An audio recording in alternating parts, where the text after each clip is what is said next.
Chapter 15. Sing. I'm a tad bit embarrassed to admit that the first record album I ever bought was Bobby Sherman's Julie, Do You Love Me? One of many sugary pop songs of the early 1970s. Yes, even today, typing that title gets that song going in my head. Fortunately, there was a quick pivot away from that first foray into American music.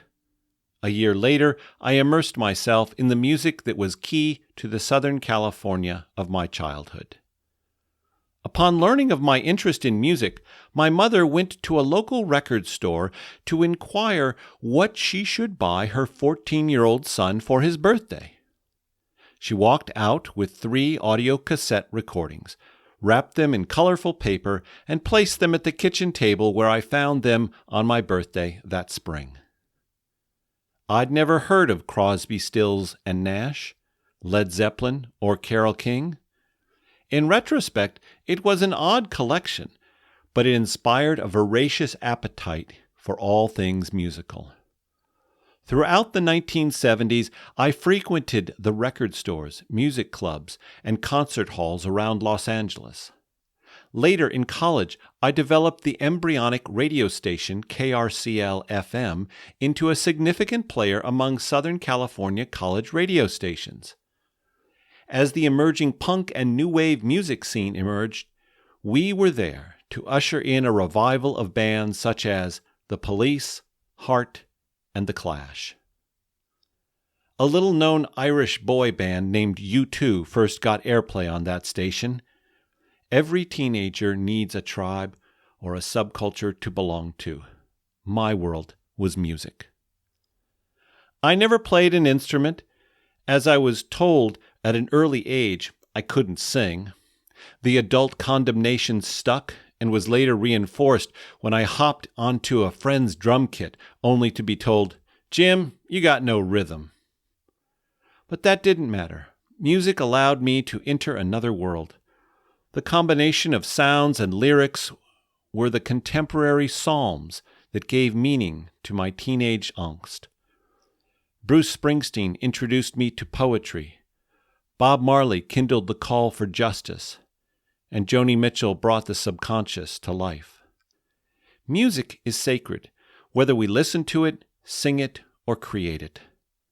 I have often felt that if I had one wish for the tradition which claims me, it would be that Martin Luther would have added music as a third sacrament. I doubt I'd get any opposition to that suggestion today, as Lutherans are among the best singing denominations of the Protestant movement. Music is lifted up so often in the Scriptures. The Psalms were quite likely lyrics set to music, as was the poetry of such books as Ecclesiastes and the Song of Solomon. The 1960s band The Byrds took Pete Seeger's song based on the well-known passage from Ecclesiastes 3 and turned it into the chart-topping song Turn, Turn, Turn. For everything there is a season, and a time for every matter under heaven, a time to be born and a time to die, a time to plant and a time to pluck up what is planted, a time to kill and a time to heal, a time to break down and a time to build up, a time to weep and a time to laugh, a time to mourn and a time to dance, a time to throw away stones and a time to gather stones together, a time to embrace and a time to refrain from embracing, a time to seek and a time to lose, a time to keep and a time to throw away, a time to tear and a time to sow, a time to keep silence and a time to speak, a time to love and a time to hate, a time for war and a time for peace. The New Testament includes references to Jesus and his disciples singing, and Mary Magdalene's Magnificat in Luke is a song for the ages. In the 18th century, Johann Sebastian Bach then took the Magnificat and turned it into one of the most beloved pieces of vocal music. Music is central in most religious traditions around the world, but particularly in Christianity. The long connection of Western religion and Western culture is evident in the works of musicians throughout the ages.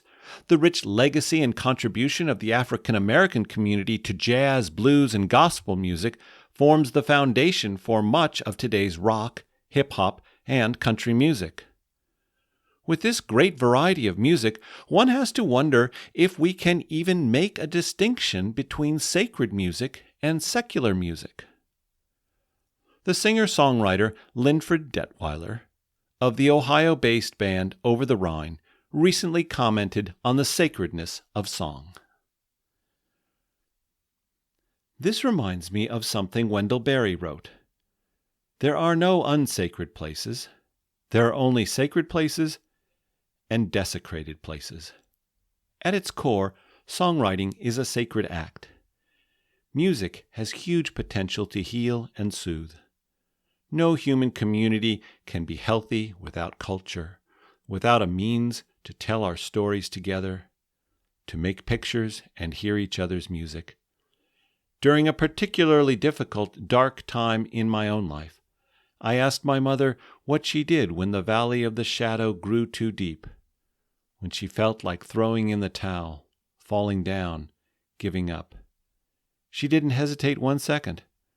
Her answer was simple. I sing. Music-based stories were among the most common examples of everyday spirituality that I received. People wrote of encounters that had every element of divine presence, ranging from times at summer camps where, quote, I felt God at our campfires as we sat together singing gently to end the evening, the feeling of our spirits touching each other, unquote, to more formal settings in a church building. Quote, singing solos in church brought stage fright, and at my first solo I was more than a little scared. God planted in my thoughts, you are singing to me. Be calm. It will be all right. It was all right. Years later, when my grandmother died, I knew I needed to sing at her funeral. Though my inability to pick out the notes from sheet music prevented my singing career and attendance at Juilliard, as I was practicing the song I would sing for Graham in her home, I found every note without a piano. God was there. Another person wrote of the comfort she received from the Rod Stewart song Forever Young. While cleaning her home one weekend, Arlene received a phone call informing her of her father's imminent death. Without changing clothes, she raced off to the hospital to be with her 84-year-old dad. Sitting with him in his last few moments, she realized she was wearing an old Rod Stewart concert t-shirt, and the lyrics of the song resonated in her head. May the good Lord be with you down every road you roam. May sunshine and happiness surround you when you're far from home. One of my closest friends, who refuses even to enter a church worship service, confessed to me once, if there is something in this universe that is all-knowing, all-loving, what you might call God, then it is probably present in the music.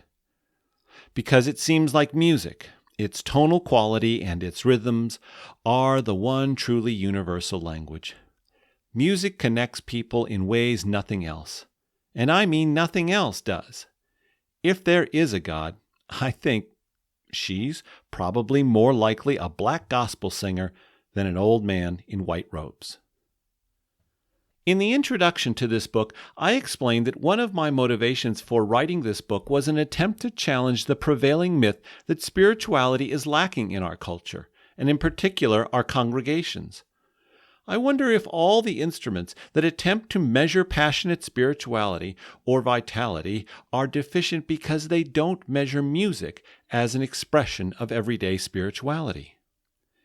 Is it possible that in song, in rhythm, in the poetry of lyrics, the melodies many people delight in, we experience a sacred encounter?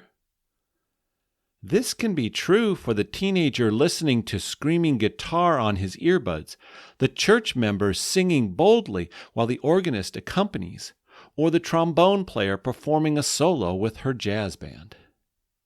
On one of my trips to Honduras, our group's lunch hour was interrupted by a funeral procession through the old colonial-looking town of Euskaren. For a few hours, the entire village was transfixed on the ritual of burial as a coffin was carried from the local Roman Catholic church through the streets to the cemetery on the outskirts of the town. Everything stopped. One could imagine this was how funerals had been conducted here for hundreds of years. Our group of North Americans followed the procession, but stayed at a distance as workers lowered the coffin into the ground. Then quietly, a single sound emerged over the cemetery. The sound of a clarinet playing an old hymn. The music was both haunting and comforting, a reminder that the sound of the divine was present.